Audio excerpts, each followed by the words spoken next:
অন্যদিকে মণিপুরে অশান্তি নিয়ে সরব আরএসএস প্রধান। মণিপুরের দিকে গুরুত্ব দিয়ে নজর দেওয়ার দাবি জানানো হয়েছে আরএসএস প্রধান মোহন ভাগবত। তিনি জানিয়েছেন মণিপুরে অশান্তি নিয়ে সরব হয়েছেন আরএসএস প্রধান। কি বলেছেন শুনে নিন। उसके लिए देश में शांति चाहिए, जगह जगह और समाज में कलह ये नहीं चलता। अब 1 साल से मणिपुर शांति की राह देख रहा है। उसके पहले 10 साल शांत रहा, पुराना गन कल्चर समाप्त हो गया ऐसा लगा, और अचानक जो कलह वहां पर उपज गया या उपजाया गया, उसकी आग में अभी तक जल रहा है, त्राही त्राही कर रहा है। कौन उस पर ध्यान देगा? प्राथमिकता देके उसका विचार करना ये कर्तव्य है। আর এই বক্তব্যের প্রেক্ষিতে আমরা কথা বলেছিলাম তৃণমূল মুখপাত্র শান্তনু সেন এবং সিপিএম নেতা বিকাশ রঞ্জন ভট্টাচার্যের সঙ্গে। কে কি বলছেন পরপর শোনাবো।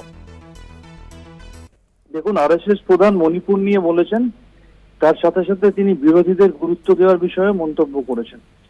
এই দুটোই তাদের বিলম্বিত বোধোদয় ছাড়া কিছু না।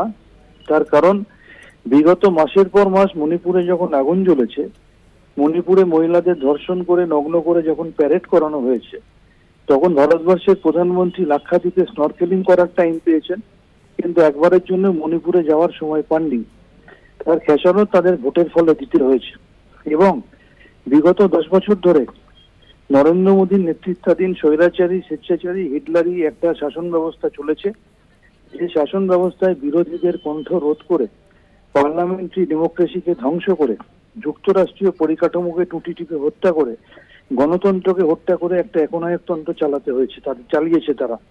এবং নির্বাচন কমিশন যদি তাদের হয়ে কাজ না করত, তাহলে তারা খুব ভালো মতো জানে এই যে নরবরের সরকার এনডিএ তৈরি করেছে, সেটাও তারা তৈরি করতে পারত। আরএসএস প্রধানের এই বার্তাটা আরেকটা নাটক এবং অভিনয়ের অংশ মাত্র। যখন গোটা দেশ জুড়ে মণিপুরের অশান্তি নিয়ে মানুষ উত্তাল ছিলেন, তখন আরএসএস চুপ করেছিলেন। মণিপুরের এই ঘটনা ঘটানোর পেছনে আরএসএস মোদী সরকারের হাত আছে। ধর্মীয় বিদ্বেষ জারি করে তারা মানুষের মধ্যে বিভাজন করেছেন। মণিপুরের গ্রাউন্ড রিয়ালিটি এইটাই। আমি নিজে মণিপুর গিয়েছিলাম, এবং এই গোটা নির্বাচন চলাকালীন মোদী এবং আরএসএস তারা ধর্মীয় প্রচার করে গেলেন। রাম মন্দির থেকে আরম্ভ করে কি তারা বাকি রেখেছেন, মঙ্গলসূত্র পর্যন্ত পৌঁছে দিয়েছিলেন। ওই আরএসএস প্রধান তো একটাও বক্তব্য রাখেননি। এখন যখন সাধারণ মানুষ ভোটে তাদের এই সমস্ত চক্রান্তকে ছিন্ন করে একটা রায় দিয়েছেন, যে রায় বিজেপির বিরুদ্ধে, তখন আরএসএস এর মোহন ভাগবত জেগে উঠেছেন। সেগুলো আমার মনে হয় এদের সততা নিয়েই প্রশ্ন আসে। আর বিজেপি নেতা রাহুল সিনহা এই মুহূর্তে আমাদের সঙ্গে টেলিফোন লাইনে রয়েছেন। রাহুল বাবু, মণিপুরের অশান্তি নিয়ে সরব আরএসএস প্রধান। মণিপুরের দিকে গুরুত্ব দিয়ে নজর দেওয়ার দাবি জানিয়েছেন তিনি। কি বলবেন এ প্রসঙ্গে? এটা তো অত্যন্ত সাধু প্রস্তাব, এবং যেটা আরএসএস প্রধান মোহন ভাগবতজি বলেছেন, আমি মনে করি যে মানবতার থেকে যেটা হওয়া উচিত সেটাই উনি করেছেন। আর বিরোধীরা তো এতদিন মণিপুর নিয়ে এত চিৎকার করছে, তো সেই মণিপুরের কথাই যখন উঠছে, সেখানে আবার বিরোধীদের আপত্তি কোথায়? তারা কটাক্ষ করেছেন তার এই বক্তব্যকে। এটাই তো বলছি, তারা অ্যাক্টিভিটি ঠিক করতে পারছেন না নিজেদের। কি করবে? ভালো করলেও চিৎকার করছে, খারাপ করলেও চিৎকার করছে।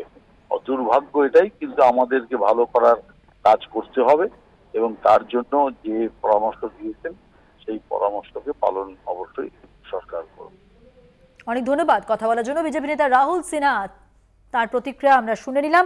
মণিপুরে শান্তি ফেরানোর গুরুত্ব দেওয়ার জন্য প্রধানমন্ত্রী নরেন্দ্র মোদী তাকে বারবার বলে এসেছেন বিরোধীরা। আর এবার সেই সুর শোনা গেল রাষ্ট্রীয় স্বয়ংসেবক সংঘের অর্থাৎ আরএসএস প্রধান মোহন ভাগবতের কণ্ঠে। কি বলেছেন আরো একবার শুনুন।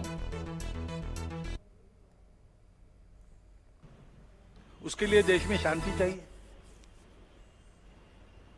जगह जगह और समाज में कलह ये नहीं चलता। अब 1 साल से मणिपुर शांति की राह देख रहा है। उसके पहले 10 साल शांत रहा,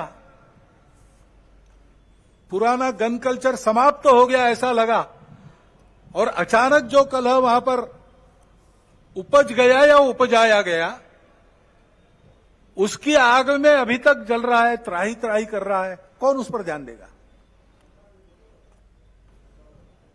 प्राथमिकता देके उसका विचार करना ये कर्तव्य है।